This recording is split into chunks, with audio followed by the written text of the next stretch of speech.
Romanos 12, 2. Vamos, irmãos, abrir.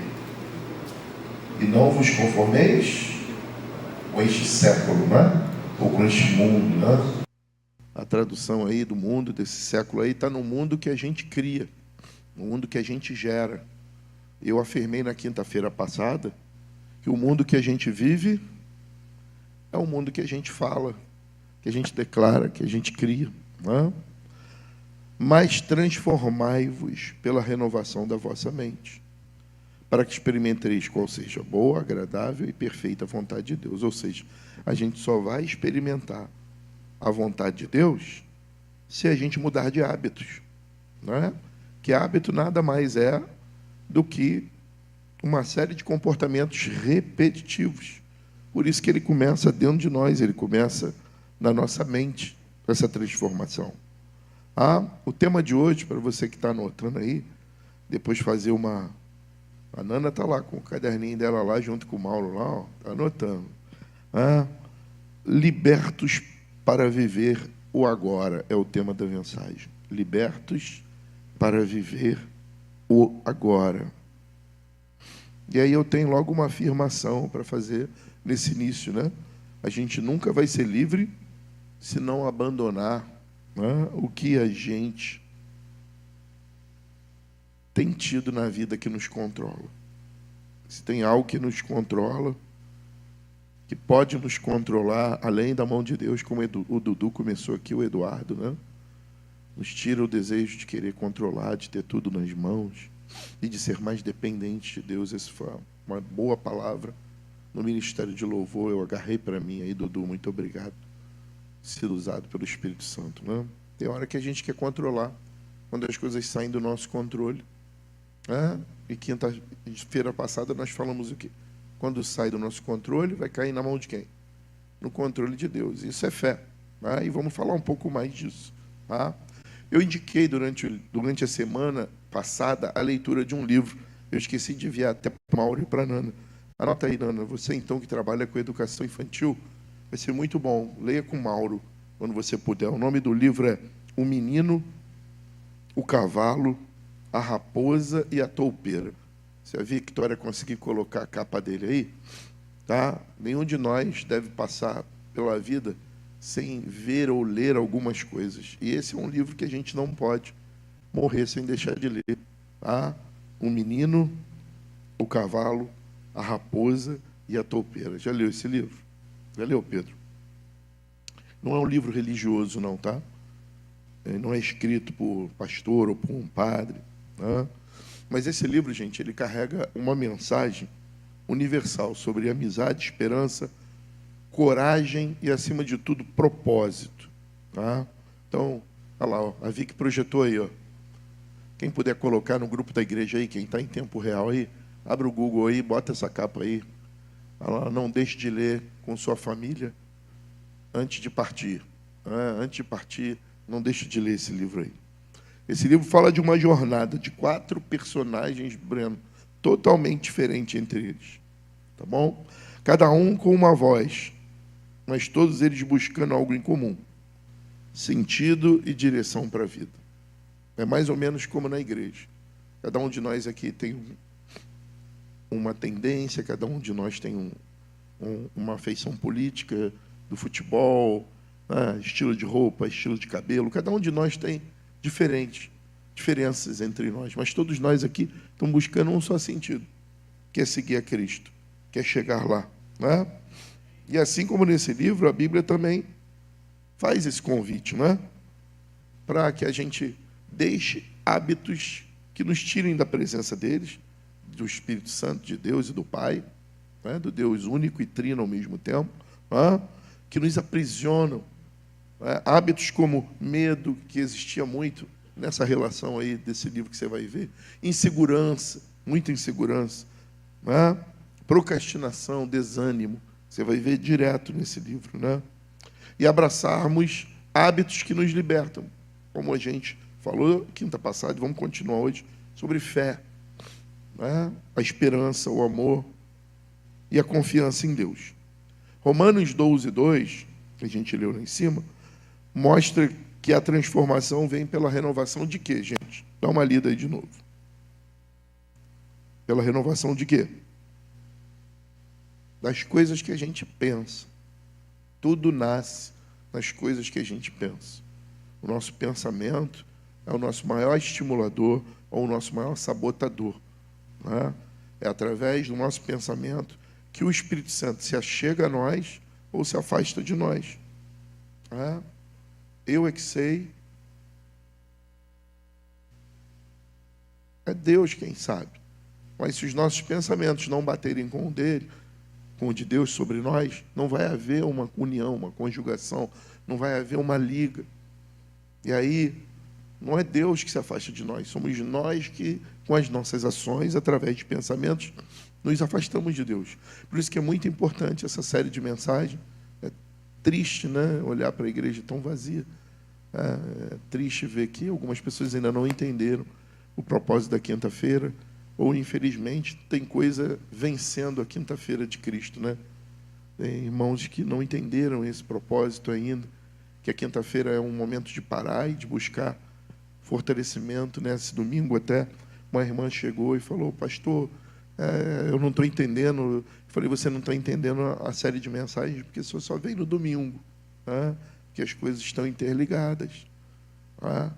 E na quinta-feira nós estamos tentando buscar uma sequência de mensagens que dê conhecimento àquilo que muitas vezes a gente abandona, né, Mauro?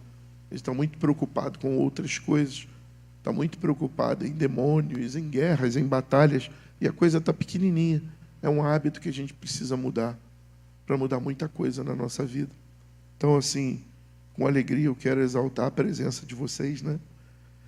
Quero louvar a Deus pela vida de vocês que estão aqui, mas sinto falta da igreja, né? Que nesse momento aí de tanta bagunça no mundo evangelical, né, está mais preocupado em receber do que aprender. E isso tem sido triste na minha caminhada enquanto pastor. Uma igreja que está mais preocupada em receber do que aprender. E tudo que a gente recebe nessa terra a gente vai deixar, mas o que a gente aprende a gente vai levar para a eternidade. Isso tem me deixado muito triste, irmãos. Quero confessar aqui. Mas eu vou mudar de hábito. Né? Vou valorizar quem está. Né? E louvado seja Deus pela tua vida. Tá bom, meu irmão, minha irmã? E Romanos 12:2 nos mostra essa transformação aí, né? Que vem pela mente. Foi aí que eu estava falando, não é isso?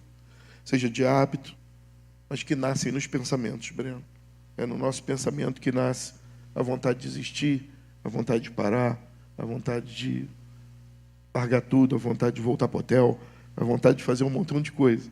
E é aí que a gente tem que combater, né? Porque é Deus que está acima de todas as coisas. Então, só mais uma vez, vamos continuar persistindo. E cada dia. Não é verdade?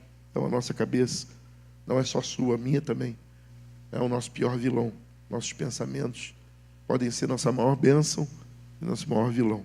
E a gente tem que colocar debaixo dos pés do Senhor Jesus até o que a gente pensa, para ver se é bom ou a gente tem que chutar. Não é verdade? De fato, a gente tem que o tempo todo ver padrões nocivos na nossa vida, no nosso comportamento, tá? E olhar para eles e falar assim: sai daqui. Tá?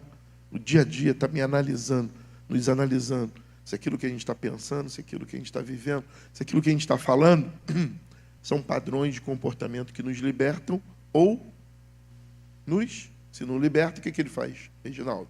Aprisiona. Muito bom, Ana. Nos aprisiona. Então vamos lá, gente.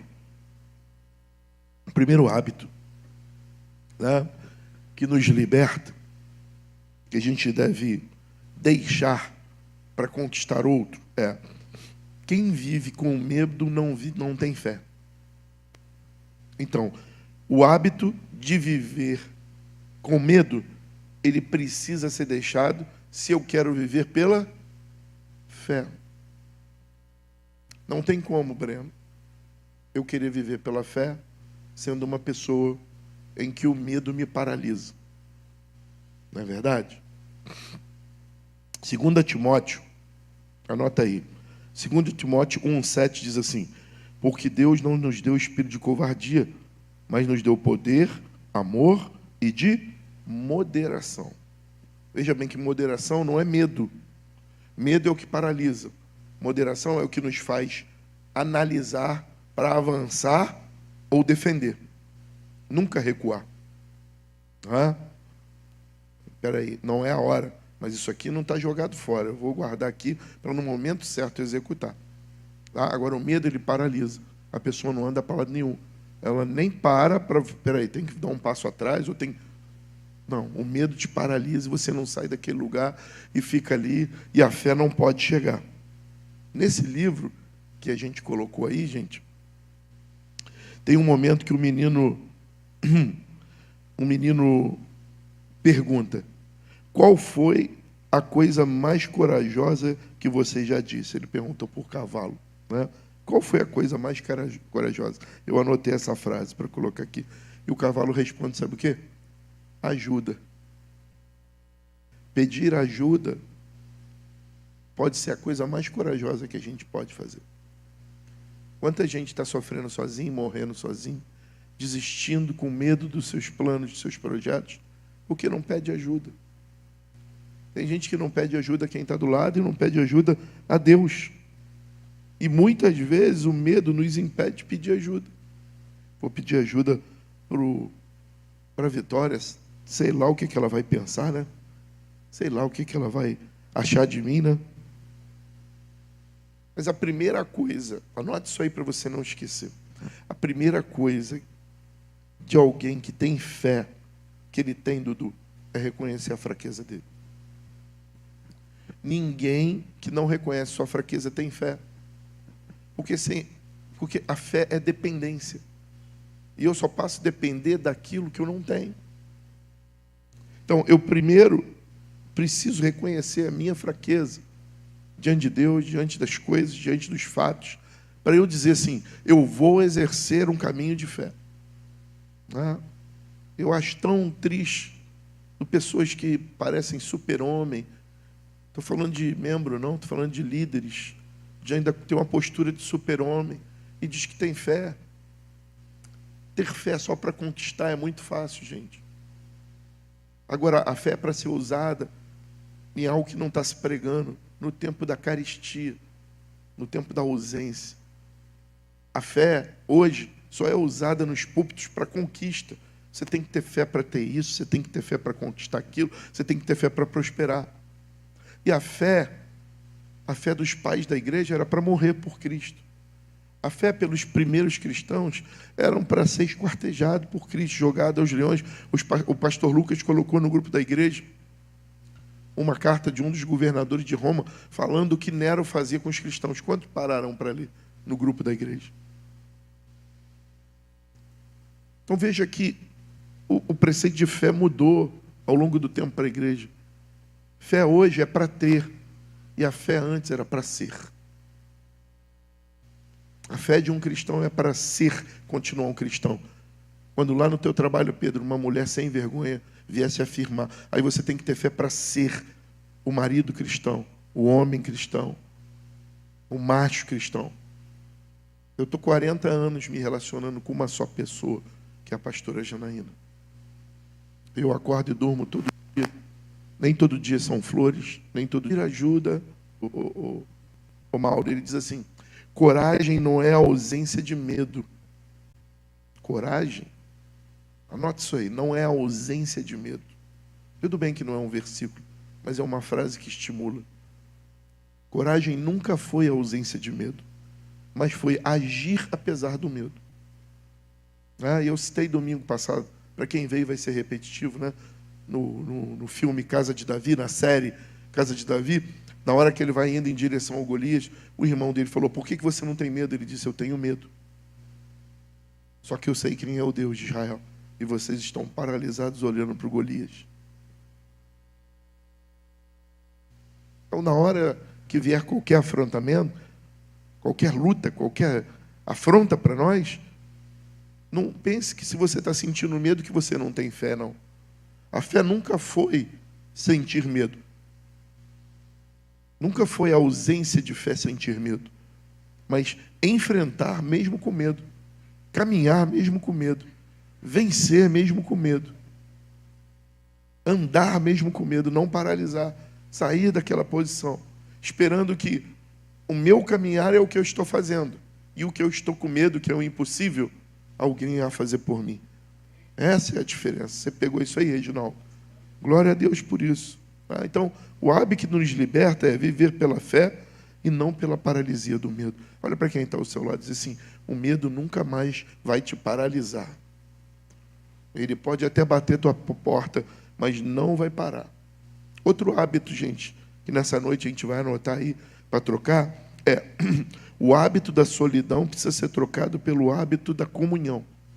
Então diga para quem está do seu lado, troque solidão por comunhão. Em Eclesiastes 4, versículo 9 e 10, diz assim, melhor é serem dois do que um, porque tem melhor paga no seu trabalho. Porque se um cair, vamos, o outro levanta o seu companheiro. Está na Bíblia aí. Eclesiastes, capítulo 4, versículo 9 e 10. Tá? No livro, né, do menino, do cavalo, da topeira, cada personagem, ele carrega uma fraqueza. Eu anotei aqui, ó. O menino é inseguro. O cavalo é forte, mas carrega medo dentro dele. A raposa é desconfiada. E a topeira é ingênua. Eles têm dificuldades. Mas quando eles se juntam, o que acontece? Até as dificuldades deles se tornam virtudes quando eles se juntam. E a Bíblia, ela nos chama para viver em comunhão. E deixa eu denunciar, cada vez mais a igreja no século XXI está vivendo separada, para objetivos pessoais, se pregando aqui para cada um conquistar o seu. Não se fala mais em nós. Os hinos não têm mais a primeira pessoa do plural, é tudo eu. Sabe, irmãos, só existe igreja quando existe nós.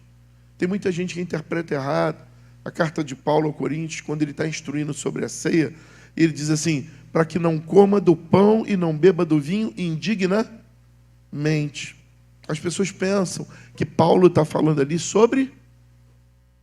Pode falar, Breno. Pecado. Se você ler a carta toda, você vai ver que Paulo não está falando sobre pecado. Sabe por quê, irmãos? Se pecado fosse preceito para tomar ceia, nenhum de nós tomaríamos. Porque a gente peca toda hora. Paulo não está falando disso.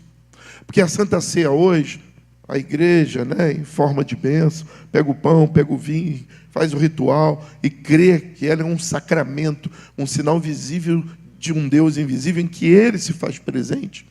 Mas no tempo de Jesus, no tempo dos apóstolos, no tempo que Paulo escreveu isso, Silvano, a pessoa, um trazia um pernil de cordeiro, o outro trazia... Quem já participou da ceia judaica?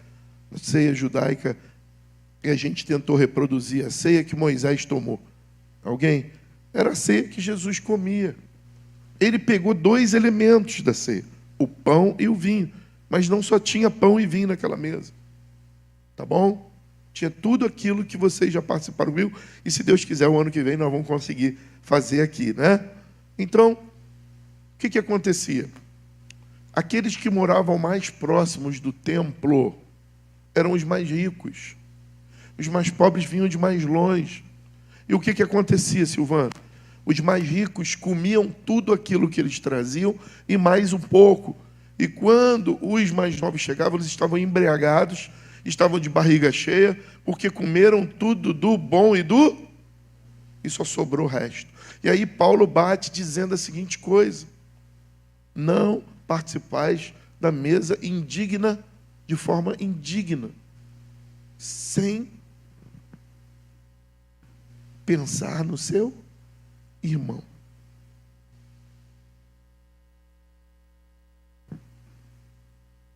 O desafio da vida é continuar se servindo pensando no seu irmão. Esse é um desafio da igreja de hoje. Se você quer me deixar triste, não me mostre o Jornal Nacional, porque aquilo é coisa de homem mesmo, e o homem reproduz aquilo que ele é. Se vocês quiserem me deixar triste, me passem algumas pregações. Eu fico muito triste. Porque cada vez mais a essência do que é evangelho está sendo jogada de lado para algo que está sendo criado. Só que nós precisamos restaurar isso dentro de nós, através de hábitos que libertam. Então diga comigo, comunhão é muito mais importante do que solidão. Moisés, em Êxodo 17, ele precisou de Arão e de Hur. Por quê? Estava tendo uma batalha lá embaixo, Moisés se colocou no alto da colina. O que acontecia, Thalita? Quando Moisés estava... Fala, Thalita. Quando Moisés levantava a mão, o exército prevalecia. Só que diga para quem está ao seu lado aí. Todo comandante também cansa. Ana, Reginaldo cansa. Nana, Mauro cansa. Tata, Breno cansa. Reginaldo, Ana cansa. E aí ele cansou. E sabe o que aconteceu? Os braços deles começaram a... E quando o braço dele caía, Breno, o exército perdia. E quando ele levantava o braço, o exército prevalecia.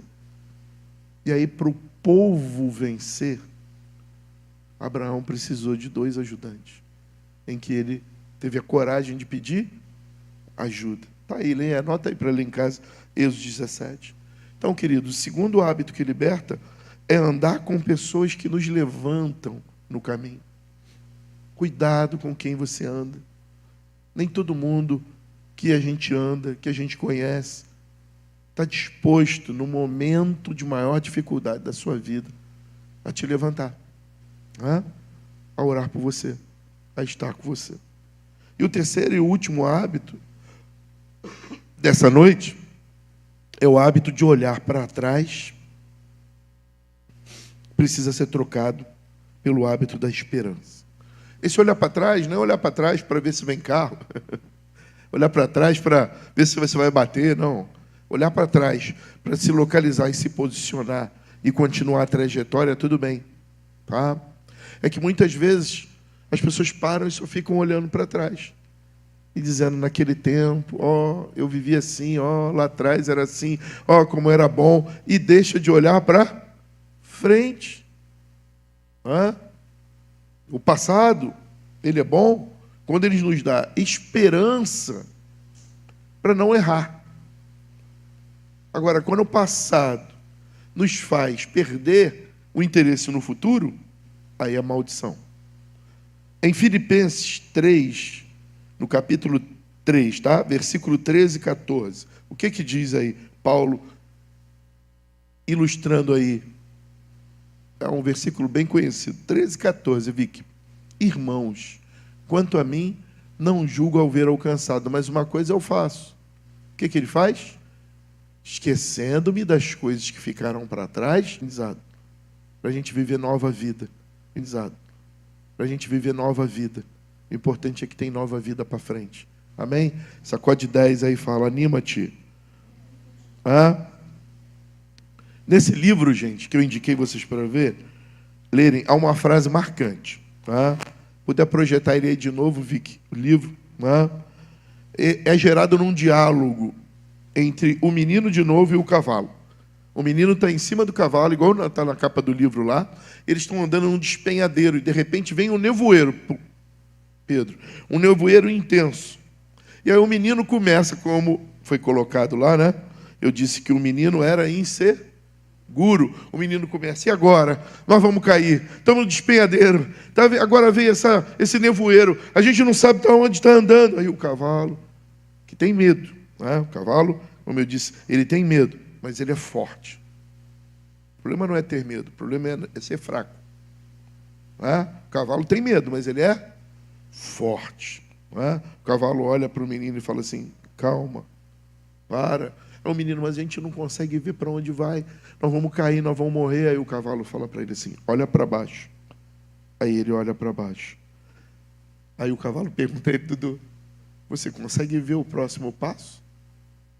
Está vendo meu casco? O menino, tô. Está vendo o chão? Tô. Então vamos prosseguir. Irmãos, às vezes, o maior avanço que a gente pode dar na vida é um passo. Talvez o maior avanço que você pode dar essa semana, que você está olhando que está lá distante o teu objetivo, e você está desanimado porque ele está distante, é dar um passo. Então, troca esse hábito aí de ficar olhando negativamente, esperando por coisas grandes. Às vezes um passozinho, vai fazer toda a mudança. Pastor, mas aonde isso está na Bíblia? Meu irmão, você vê uma mulher que levanta e toca nas orlas da veste de Jesus.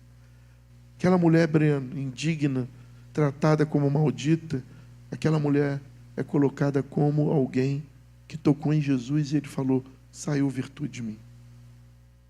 Foi a única vez que a gente viu Jesus falando. Então, muitos paralisam, ficam presos por causa do passado, por causa de trauma, de dores, de erros. Mas a Bíblia chama a gente para seguir em frente, olhando para Cristo. Ele é o nosso alvo. Então, o maior passo que você pode dar, Joyce, talvez hoje, é um passo só. Mas o importante é que você não parou, Joyce. O importante é que você deu esse passo. Esse passo é na direção de qualquer um. Não é de qualquer propósito, não é de qualquer coisa. Esse passo é na direção de Cristo. Amém? Eu já contei a história de Thomas Edison aqui, né? Que inventou a lâmpada, né? E aí criticaram ele, que ele falou 1000 e poucas vezes. Ele disse, não falei, eu aprendi como não fazer. Se ele não tivesse persistido, 1000 e poucas vezes ele errou em fazer a lâmpada falar. Não, eu não errei, eu aprendi como não fazer. Qual é o hábito que liberta que a gente pode tirar aí? A esperança ativa o nosso caminhar, ainda que em passos pequenos. A gente não pode perder as esperanças. E só há um lugar para ter esperança, que é em Cristo. Quero concluir essa mensagem, quero terminar essa noite falando com vocês, mais uma vez, que, se possível, adquiram esse livro. O Menino, o Cavalo, a Raposa e a Toupeira. Leia com quem está em casa, ainda que leia sozinho. E você vai ver ali uma jornada, uma caminhada, feita cheia de pequenos passos, de ajuda mútua, de coragem no meio do medo. Assim como a gente vê o nosso Senhor Jesus. Se você olhar para Jesus, até na cruz, até na cruz, ele teve coragem para compartilhar. Lá no Getsemane, ele venceu o medo com a coragem. Continuando, não é verdade? E os pequenos passos dele, ele podia ter nascido grande, ou podia ter vindo para cá já aos 30 anos e aparecido, mas ele fez questão de nascer neném e viver 30 anos se preparando para exercer um ministério. Então não tenha pressa, não fique frustrado, não deixe nada te paralisar. As coisas vão se construir, elas vão acontecer. O que você não pode é perder a esperança, deixar de ter coragem em meio ao medo. Mesmo em meio ao medo, tenha coragem de continuar. A esperança no tempo da falta. E, acima de tudo, tenha coragem de pedir ajuda e se juntar a mais alguém. Não fique sozinho. Sozinho a gente pode ir até mais rápido, mas juntos a gente vai mais longe. Então, gente, quero deixar com vocês também João 8,36. Se, pois, o Filho do Homem libertar, verdadeiramente, nós somos livres. Quero pedir nesse momento para você aí no seu lugar se identificar com um desses personagens que nós pregamos essa noite. Quem você está mais parecido? Com o menino que tem medo, com o cavalo que mesmo, o menino que é inseguro, o cavalo mesmo com medo, mesmo com medo, ele é corajoso, mas ele tem medo. Com a topeira, que é ingênua, acredita em tudo, em todo mundo. Eu me identifiquei logo com a topeira. Não que eu seja uma topeira. Ou com a raposa, que é desconfiada. Que a desconfiança ele é bom, mas exagerado você não dá oportunidade a nada nem a ninguém. Você é tão desconfiado que qualquer pessoa que chega, você perde grandes coisas e grandes amizades. Também não dá para ser como a toupeira, que confia em todo mundo e em todas as coisas. Não é verdade? Então há de se ter equilíbrio. Então eu não vou te chamar aqui para você confessar com quem parece, com quem você quer mudar. Eu já disse qual é o nosso parâmetro. Quem é? Jesus. A gente tem que se parecer com Ele. E eu queria que você, nessa noite, desse hábitos que liberta, dessa noite, parasse para pensar no seguinte: quais hábitos que Jesus teve que para mim está distante? Eu quero mudar.